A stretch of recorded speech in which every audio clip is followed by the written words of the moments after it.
Last month, a 28-year-old software developer with no fancy degrees, no major awards, and no Fortune 500 experience got approved for the same visa category used by Nobel Prize winners and Olympic athletes, the O-1 visa for extraordinary ability. Now, you're probably wondering, how is that even possible? What's going on, everyone? I am Landon from VeriPass, and today I am pulling back the curtain on what might be the most misunderstood visa category in the entire US immigration system. Now, if you are finding this video interesting already, go ahead and hit that like button and subscribe for weekly immigration strategies that actually work. Now, here is what most immigration lawyers won't tell you. You don't need to be world famous to qualify for the O-1 visa. You just need to understand the criteria and know how to document your achievements in the right way. So by the end of this video, you'll know exactly how ordinary professionals are getting approved for this extraordinary ability visa and how you might qualify without even realizing it. So let's go ahead and start with what I call the 3 out of 8 revelation. And this is the game changer that most people miss. So to qualify for an O-1 visa, you don't need to meet all the criteria for extraordinary ability. You only need to satisfy 3 out of the 8 criteria. Now, I'm gonna repeat that. Just 3 out of 8. Now, when we tell our clients that, they are usually shocked, like that's it, just 3. Yes, just 3, and even better, these criteria are much more accessible than most people think. So let's go ahead and break down the 8 criteria. Nationally or internationally recognized awards, membership in associations requiring outstanding achievement, judging the work of others in your field, organic, scientific, scholarly, or business contributions of major significance, authorship of scholarly articles, employment in a critical or essential role for distinguished organizations, and high salary or remuneration compared to others in the field. Now, looking at this list, you might think, I don't have any of that. But let me show you how everyday professionals are qualifying by understanding what these criteria actually mean in practice. So the first hack I want to share is what we call the published material hack. And honestly, it is probably my favorite because it is so accessible. Criterion number 3 requires published material about you in professional publications. Now, most people think this means being featured in the New York Times or having a Forbes profile. And that is just completely wrong. So here is what USCIS is actually looking for. Any professional or major trade publication or major media that discusses your work specifically. So let me go ahead and give you a real example. We had a client, a mid-level marketing executive from Ghana. No major awards, no crazy accomplishments. But she had been quoted in 3 industry blog posts about digital marketing trends. Those blog posts mentioned her by name and discussed her approach to social media campaigns. So we properly documented these mentions, explained the significance of the publications within her field, and boom, that one criterion satisfied. But here is where it gets really interesting. If you don't already have publications mentioning you, you can generate them ethically and legitimately. So at VeriPass, we help clients identify opportunities for expert commentary in industry publications, develop professional recognition through strategic PR, create newsworthy professional milestones that attract coverage. Now look, this isn't about fake news or buying coverage. It's about strategically positioning your legitimate expertise to gain the recognition that you already deserve. So go ahead and click the link in the description to learn more about our PR publication services designed specifically for immigration documentation. Now, the second hack is what I call the judging others' work strategy. And this one might be the most overlooked criterion of all. Criterion number 4 requires evidence that you have served as a judge of the work of others in your field. Now, most people think that this means being a judge at the Olympics or reviewing scientific grant application, but the reality is much more accessible.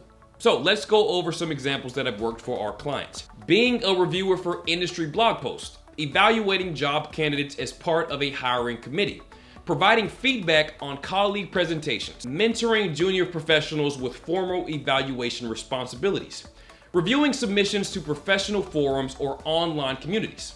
Look, we had a client, a software engineer from Kenya, who had reviewed code contributions to an open source project. So we documented this experience, explained the selection process for reviewers, and demonstrated the significance of the project within the tech community.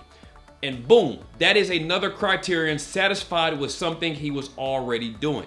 And look, if you are finding these strategies helpful, take a second and hit that like button and drop a comment below about which criterion you think you might already meet. We go through all the comments and use them to create future videos. So what you waiting on? Now, the third hack that I want to share is the business leadership approach. Now, criterion number 7 requires employment in a critical or essential role for distinguished organizations. Again, most people think this means being a C-level executive at Google or Goldman Sachs. And in reality, USCIS is looking at the relative importance of your role within any organization that can be documented as distinguished in some way. Here is how this works in practice. A startup that has received significant funding or industry recognition. A small business that has won local or industry awards. A company that serves major clients or has innovative processes. An organization with strong growth or market impact. We had a client who was a project manager at a medium-sized software company. Not the CEO, not even a director, but she led a team that developed a feature that generated 30% of the company's revenue. We documented the significance of this feature, showed how she was essential in its development, and demonstrated the company's distinction within its market niche.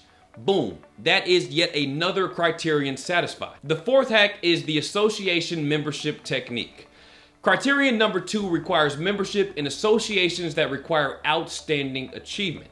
Most people think this means elite groups that only accept Nobel Prize winners. But look, the reality is many professional associations that you might already belong to can qualify if you document them correctly. The key is demonstrating that the association requires outstanding achievement for membership. Now, this doesn't mean it has to be incredibly exclusive. It just needs some selective criteria beyond paying a fee. Okay, let's see an example. Professional certifications that require testing or experience. Industry groups that review work samples for membership.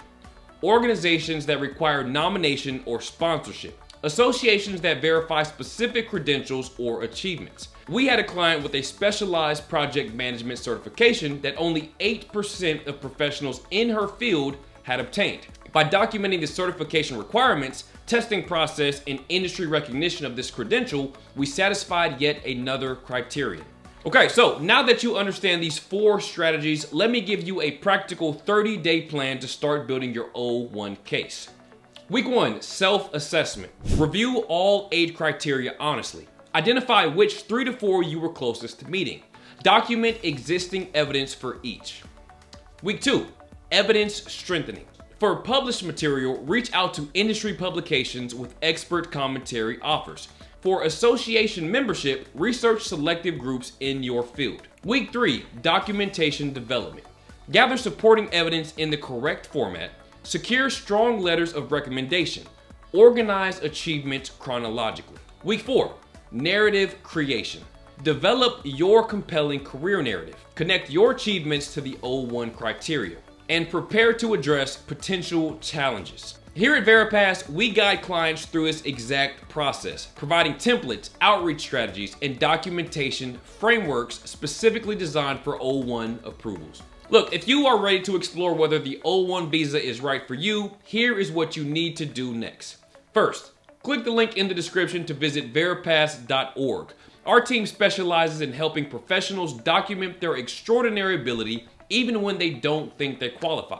And for viewers of this video, we are offering a free O-1 eligibility assessment. Just mention O-1 hack when you sign up through the link below. Second, if this video was helpful, please hit that like button and subscribe. And next week, we are breaking down green card versus EB2 versus O-1, where we'll show you exactly which path to America is right for your specific situation. And if you know someone who is dreaming of building their career in America but thinks they don't qualify for premium visa categories, go ahead and share this video with them. Your support helps us create more free content just like this. This is Landon from VeriPass, and I am rooting for your American dream. See you next week.